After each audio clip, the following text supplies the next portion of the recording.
Our deepest fear is not that we're inadequate. Our deepest fear is that we are powerful beyond measure. It is our light, not our darkness, which most frightens us. We ask ourselves, who am I to be brilliant, gorgeous, talented, and fabulous? Actually, who are you not to be? You are a child of God. Your playing small does not serve the world. There is nothing enlightened about shrinking so that other people will not feel insecure around you. We are all meant to shine as children do. We were born to make manifest the glory of God that is within us. It is not just in some of us, it is in everyone. And as we let our own light shine, we unconsciously give others permission to do the same. As we are liberated from our own fears, our presence automatically liberates others. Marianne Williamson. Hello and welcome to I Am the Change. My name is Michelle Simon Kelly, and I keep telling you guys I'm going to drop the Kelly eventually, but I haven't done it yet. I started this as a New Year's resolution in 2019, stating out loud that I was breaking up with fear, I was breaking up with shame, and I was breaking up with guilt, followed by a weekly video, and I'm still going strong a little over 6 years later. I was looking the other day, well today, I keep getting a thing on my phone and my iPad that my storage is full and I need to buy more. And I started deleting pictures, and our deepest fear that I recite before I start this video every week, that was given to me 2 years before I was able to start doing these videos. So it took me 2 years after seeing that for that to really hit me, to help me decide what I was going to do and what that meant to me and for me. Just so you know, I'm always wondering how long everything takes. And, you know, for me, everything takes longer than I think it's going to take. I feel like that's how you can tell the difference between depression and anxiety. Like people who have anxiety, like 24 hours in the day is 12 hours too many. And if you have depression, 24 hours in a day is not enough time. And I don't have enough time and everything takes me longer. I'm more on the depressive side than the anxious side. So I swear that's where I fall between the schedules, and or not schedules, but in between, like ants in your pants and you're lazy. And I never wanted to be lazy, and I never knew, for me, depression meant deep resting, and that a lot of things that happened to me got stored in my body, and it started to come out as I've gotten older. And how it first started to come out was in my back and then my neck. And then I had accidents, car accidents on top of that just made it worse. And then I've had surgeries, and every time I had a surgery, after the first neck surgery, I was so much better, but I still had pain, and I had a second surgery to fix my first surgery, or well, no, not to fix it. I had a second surgery to get what wasn't done in the first one. I was like 85% better, but I still had pain.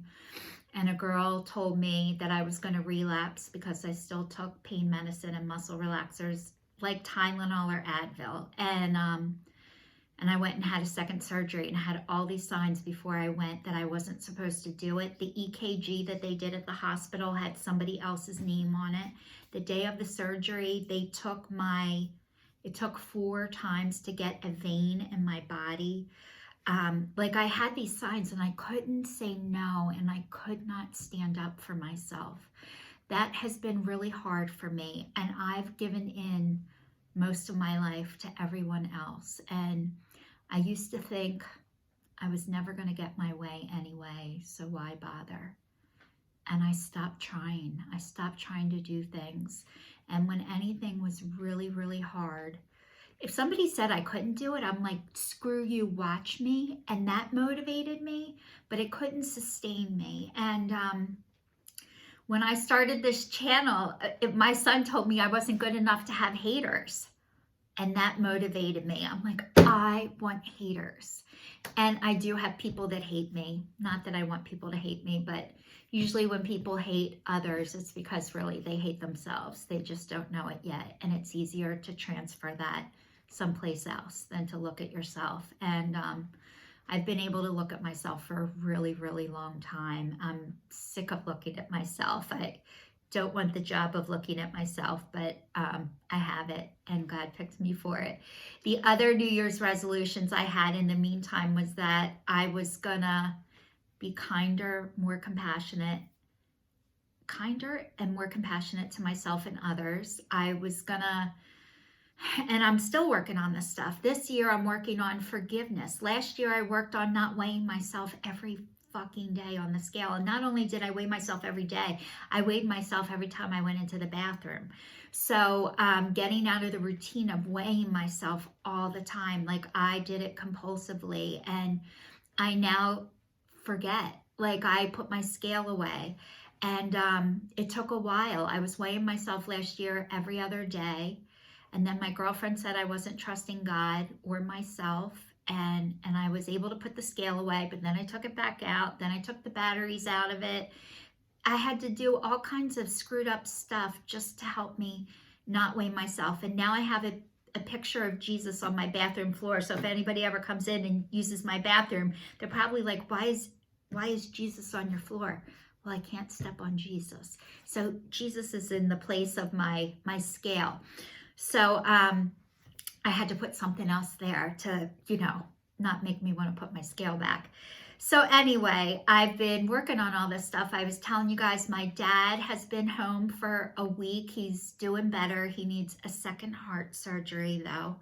And he's getting some shot in his back that's, I forget what he told me, poly something. I never heard of it before, but they inject sugar back into your bones and it's supposed to help heal you. So that's amazing because I've never heard of that before.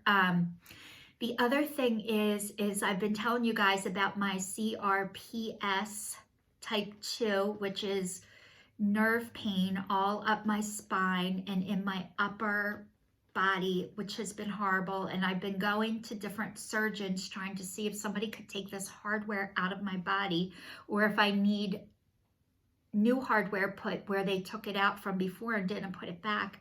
And I got flagged at the Rothman Institute. And I went for an appointment. They kept referring me back to the doctor who did my surgery, which I did not have a good experience with him after, when all of this pain started. I called him 4 times and he never called me back. So the 5th time I called, I said, I want this phone call recorded. And then I called 4 other times and I didn't receive a call back. And if this ever goes into litigation, I need this on the record. Well, as soon as I said the word litigation, they flagged me. I tried getting an appointment with somebody else at the Rothman who deals with like a lot of the pro athletes and everything. And he said, go back to the guy who did my surgery. And I booked the appointment and I went on Tuesday and they're like, your appointment's been canceled. And at first I was like, oh my God. And then they said the doctor canceled his whole morning. And so then I thought, oh, this isn't personal. But then what happened was it was personal. And he doesn't feel comfortable seeing me because I said that. And also he was supposed to write a letter for my lawsuit and he didn't have it done in the amount of time frame that he was supposed to have it done. And I asked for the money back because he didn't follow his end of the deal. And he wouldn't give me the money back and said it would look bad and all this kind of stuff. But I think contracts work both ways, not just I have to follow your rules. Other people break contracts too. And a lot of the people who break them are the ones who write them.